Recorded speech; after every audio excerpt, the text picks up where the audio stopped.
G'day guys. I was watching a video today that Barcade actually was interviewing a young lady from Sweden, and her name is Carolina, and she was talking about DAO and sort of her levels she'd actually tested. She didn't have any symptoms, but her levels were lower. I don't know what time she actually did took those tests, the two different tests and stuff like that. I'll just quickly just share my screen and I'll play that little bit, and then I'll get into giving my 2-bit opinion about what I think's happening. So let's just share the screen.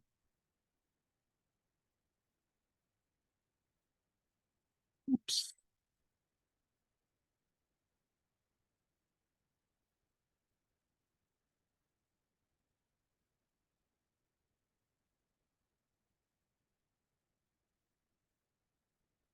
I'll share the screen. So 2 weeks ago, I tested again on the enzyme DAO. Now my digestion is like excellent, couldn't be better. No farting, no nothing. And I got the result, and I was I was hoping to show the people that my DAO is very high right now, that I improved the intestinal lining and it's beautiful. However, I got the test result, and guess what? The DAO was even lower than at the beginning of the treatment. So her second test, and I don't know what time it was that she actually did her first test and her second test. So I've got no idea. I was about to leave a comment there, and then I didn't actually do it. I actually didn't go add comment. I just sort of copied it into a little text file. And the comment that I was going to leave was circadian rhythms are also at play with DAO levels. Histamine levels exhibit nocturnal peaks, so at night. So very early in the morning, it is lower, which I meant DAO is lower, and then rises again throughout the day, obviously because you're eating and stuff like that. So early morning testing will give a different result than that in late afternoon. So you may have had a morning meal. You've got going. Now your circadian rhythms are sort of adjusting. They're going to be lowering because you're waking up, so sort of lowering the histamine sort of level. So it's not suppressing in such a way DAO, just to explain.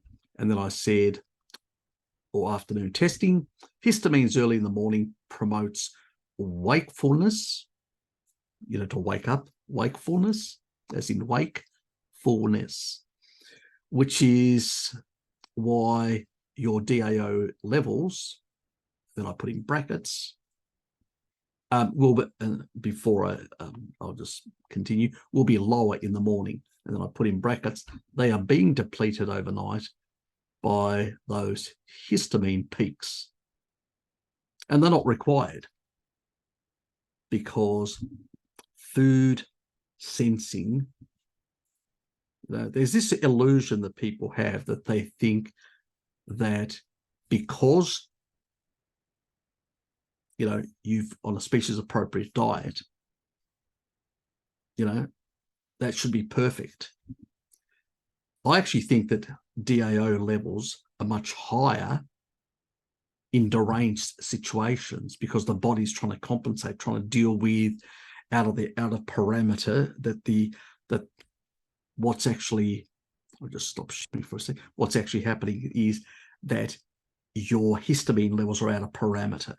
And so the body's trying to compensate by producing more. Obviously, it has to have the nutrients that are required, which you'll find in animal foods, to produce the DAO. But the DAO just doesn't, get excreted all the time. No, it's a response to food. So I think we've got this delusion. It's a bit like, LDL as an example. What you eat or what you don't eat will affect the VLDL, the LDL, the IDL, and the chylomicron and the remnant chylomicron that are circulating in the system. So in a fed state, non-fed state, morning, daytime, all these other things that are, you've also got other mechanisms like the dawn effect. The body's dynamic. And so at different times, it's going to be in a slightly different sort of state. And that's normal. It's not like some static thing. Our bodies are dynamic, and there are dynamic interactions and changes and stuff like that. As I said, it's irrelevant where your LDL is, whether you're fasted, non-fasted, different times of the day. You can take tests, even blood pressure can change, can vary throughout the day. A lot of parameters can vary throughout the day. And so that's why you have to take multiple readings to get an average. So a lot of this sort of stuff is sort of nonsense. The testing that we do, this sort of limited, one specific slice in time, pretty much irrelevant. As far as I'm concerned, the way I view things is that you either take multiple measurements, and that's not always practical. When I was doing my, back in the keto days, I would say doing ketone testing and all that. I was doing ketone testing every hour or every 2 hours, and blood sugar tests to see what response in a fasted state, non-fasted state, exercising and all that, to get an idea of what are the dynamics that are happening in my body. Most people don't do that. They just take these single arbitrary, it's either certain times or varied times. That's even worse. If you're going to do it, you've got to do it at the same actual time. And if you can't, then you have to reschedule your appointment to be at exactly the same time for every single test. And even that's not going to be perfectly accurate, but what it's going to do is reduce some of the other variables, like circadian rhythms and stuff like that, and a whole lot of other complicated, things that happen in different times of the day. And you also have to be consistent when you're going to eat. You have to mimic each time exactly to try and reduce the confounding variables that could change the sort of result that you're going to. And even then, it's not going to be perfect because there's so many factors, your psychological state, many factors that affect your endocrine system, so it's so many variables into play. And so I tend to agree with the way Bart views things. If you feel good, those are the key parameters. How do I feel? You can get perfect numbers. If you feel like crap, there's some problem there. She doesn't have an inflammation. All the inflammatory markers are very low. So it's not an issue there. It's not like, she's got high histamine, mass cell activation that's actually happening. That's not what's happening. She'd have higher inflammatory markers, not there. So she's not depleting the stuff or not getting enough of the nutrients. Being on a carnivore diet, you will get the nutrients that are required to synthesize that. But the body just doesn't excrete DAO just for the hell of it. It excretes it specifically for specific reasons, and it usually is related to when you consume foods, and depending on the level of censored, there are sensory systems in the gut that can censor that. Also, when you eat a species appropriate diet, you're going to get more taurine. Taurine regulates inflammasome, AMP, which downregulates histamines and downregulates spermidine. So SIBO, overgrowth and stuff like that. So if you're actually getting you're eating sufficient meat, which you won't do on a standard low-carb diet, that's probably why Stephanie Keto and many other people still have issues, because they're not getting enough the flesh of animals. They're eating far too much, fats, in particular from coconut oil and all this sort of stuff. And they're not prioritizing animal foods, which will give you more rounded nutrition based on the species appropriateness of that food that we've adapted over a very long time in our speciation. And so it is really important that people realize that. And then the body will respond accordingly and release the amount that is required and no more. If you then go and actually get a supplement of DAO and plug it into the system, ignoring the potential ramifications on histamine, you're going to basically be depleting histamine and affecting other pathways potentially. We don't have any long-term research to show what these supplements do. We should be using a species-appropriate diet and allowing our bodies to regulate those systems, which they have been doing for a very, very long time. And we should not be basically experimenting inappropriately. Now, let me just bring up some additional studies. I don't want to go heavily into this because this is just supposed to be a short video. At some future date, I will go through some of the research and even more than the stuff that I'm going to present today. But that will be a long 1 or 2 hours, and it'll cover protocols and a whole lot of other things. This is just me responding to this video. I failed again to select the audio. Sorry about that. Oh, it is selected. Amateur time, sorry.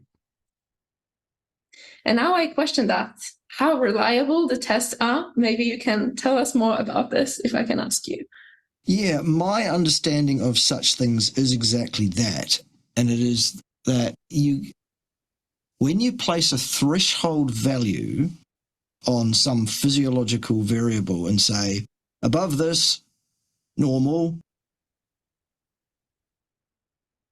responses to all sorts of things at all sorts of times for all sorts of reasons.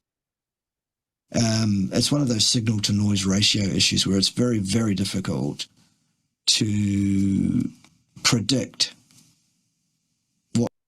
And that's true with a lot of testing and all that. There can be impurities that can, throw some of the labs. The quality of the labs can vary. That's why if you're going to do testing, try to stick to the same lab and possibly test a number of labs at the same time at a close to similar time slots in order to see which seem to be giving similar results and which are way out. And then you can say, well, these 2 labs or 3 labs seem to confirm each other. They're very similar. This one's way out, so it's probably problematic. Or what's the best price between those 3 labs, and then you focus on that. And as I said earlier, it has to be the same time. You have to mimic a lot of things going into it, like the day before and doing the testing. So you have to perfectly mimic that day before and perfectly mimic the day you do the test in order to try and minimize those variabilities. It won't be perfect, let's be honest. Your mindset, your psychological state is not going to be identical from a year earlier. So a lot of things that have probably happened to your life, but we're trying to minimize so the confounders that can actually influence testing.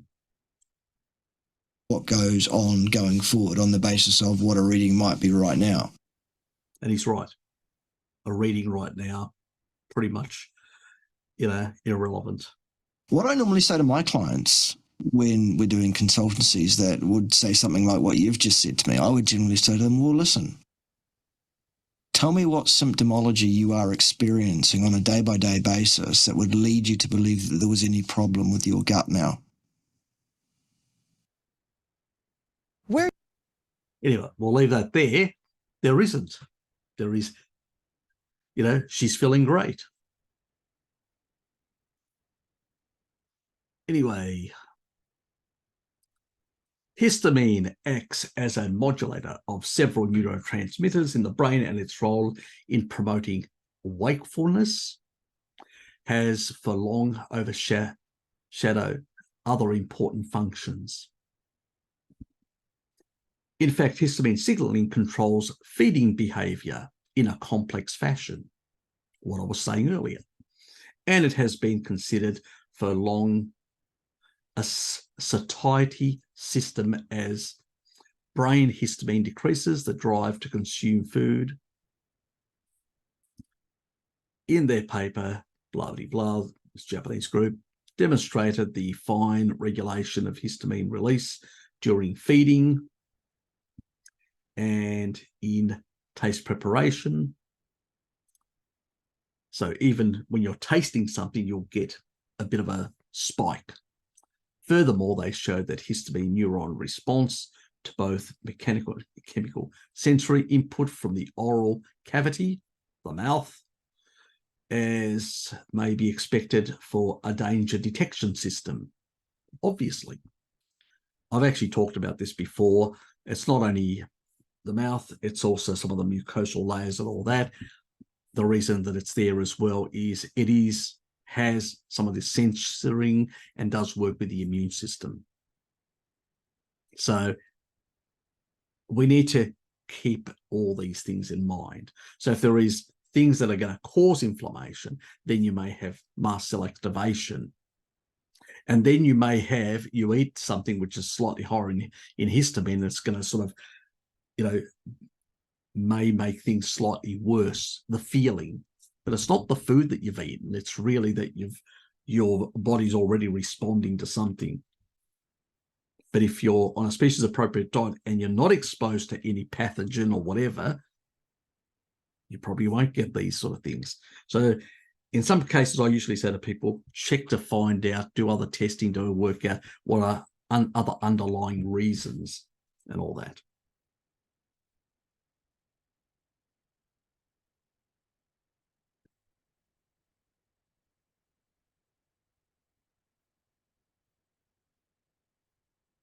Even with alcohol drinking, there's a histamine response. But it's poorly understood at this stage. Brain histamine is crucial for motivation and goal-directed behavior. The author evaluated recent work demonstrating that histamine is differently involved in the appetite, food anticipation response, and in food consumption, suggesting that it may have an important role in abnormal appetites, not only for food, and that's usually derangements and stuff like that, but also for substances of abuse. So it's histamine, and the way it actually responds in the system is way more complicated than most people think. People think, oh, I eat a histamine food and all that. No, it's far more. It's involved in fear avoidance responses. As I said, it's a much more complex. Remember, why do you think when you have psychological sort of states, you actually get, because remember, through the vagus nerve, the vagus nerve connecting the gut, and the gut is like got a small brain. Well, when you don't feel really fantastic and all that, what happens? You actually feel butterflies in your stomach, you feel uncomfortable. That's histamine. So, is it due to food, or is it due to a state of mind, or, psychological state? As I said, it's way more complicated. And even because, obstructive sleep apnea, there are issues with the type of effects of histamines in the system, and these, again, we're talking about behaviors and stuff like that. So there is a lot of things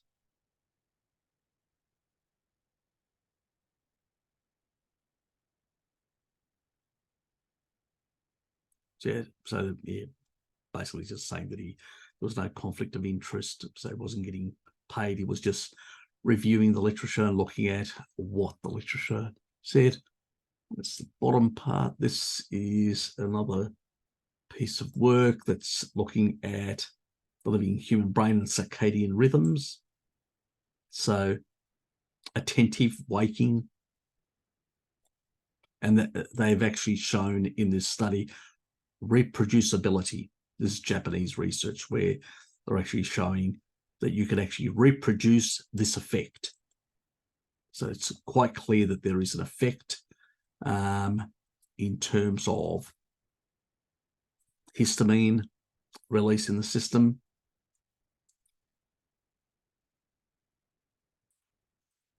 A line of evidence suggests that histamine modulates circadian rhythms. Several lines of evidence showing that. So, as I said, the story about histamines is much more complex than most people realize. You know, and also nutrients regulate DAO release from the intestinal mucosa. You know, fatty acids have a different effect from different parts, you know, the intestinal lymphs, compared to the mucosal that other substances release. So even the parts where the releases are happening can be varied. So it's a much more complicated picture. I'm not going to go through because I don't want to have a long video. There will be a future video covering histamines and DAO more detail. I will put the other video up here about the taurine and regulating histamines in the gut and spermidine for people that want to check it out. But the key take-home message, guys, is that DAO production responds to food. Okay?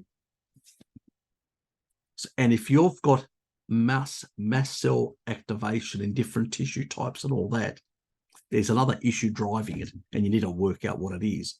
Is it your circadian rhythms, excessive blue light exposure, you know, causing more histamine release in the brain and then having an effect on your gut? So, as I said, it can be very, very complicated, the whole thing. So in her case, if she's on a species-appropriate diet and she's got no effect and things are normal, and she's done a test in the morning, and obviously, you know, these spikes at night that are involved in the circadian rhythms have depleted, and you don't need any because it's only going to respond, as I said, to food. But if you are on an inappropriate diet, you may have all day long circulating DAO. That may be an indication that you're producing more DAO to respond to irregular, out of circadian rhythms, histamine production. So rather than people seeing it as a positive and saying, oh, I'm producing more DAO in the morning, that may be a sign that you're actually producing far too much histamine and there is something else causing that reaction to be caused. So the body then has to respond by producing more DAO and the numbers look better. But if you're basically not inflamed and really well, then it's going through these circadian rhythms and only responding when food intake happens, because as even Bart said, and I agree completely with him, processing food will cause some level of inflammation. Even in the mitochondria, just production of energy causes some level of ROS, reactive oxygen species, living, breathing in oxygen. All these things activities cause. So if you're on a carnivore diet and you do a test early in the morning and all your inflammatory markers are in the toilet very low and your DAO is low, don't worry about it because that's normal. You're not having mast cell activation. You're not having conditions like other people on inappropriate diets are having, or not getting enough nutrients to regulate histamine and spermidine in the body. We know who they are. And so rather than supplementing, eat a species appropriately to regulate the body appropriately. And then you will get the appropriate response. So when you eat later on in the early morning or the afternoon, as Bart does in the afternoon, I primarily have 2 meals. Unlike him, he has 1 meal. But I'm also a bit more physical active, and lifting weights and doing other things and walking long distances and power walking and stuff like that. So I do a number of other things. So I need slightly more. Jonathan does even more than all of us. He just does heavy weight lifting and all that. So he requires even more nutrition for his body. Just turnover. And so his body will probably produce more DAO as a response. But if you're on a species appropriate diet, not inflamed, no mast cell activation or whatever, your DAO levels are going to be pretty low. Your body just not going to produce something if it doesn't need it. It produces it because it needs it. And if you've got excessive levels of mast cell activation and histamine release, your body's DAO production may not be sufficient. And supplementing DAO to deal with a problem is a bit like medication, taking a med from an MD to deal with a symptom rather than dealing with a problem. The problem is probably inappropriate things that you're putting in your mouth or your environment.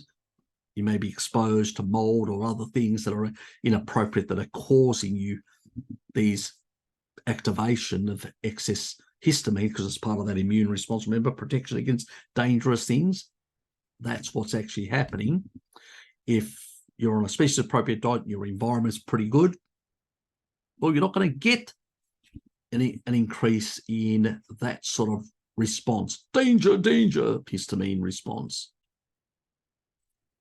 And so why would you need higher levels of DAO to be produced by the body? It only gets produced in the presence of histamine. So that means she's got lower histamines, that's why she feels great. Fantastic for her. Nothing to worry. As Bart said, if you feel great, nothing to worry. I've just given the explanation. Anyway, I'll leave it there. Have a good day.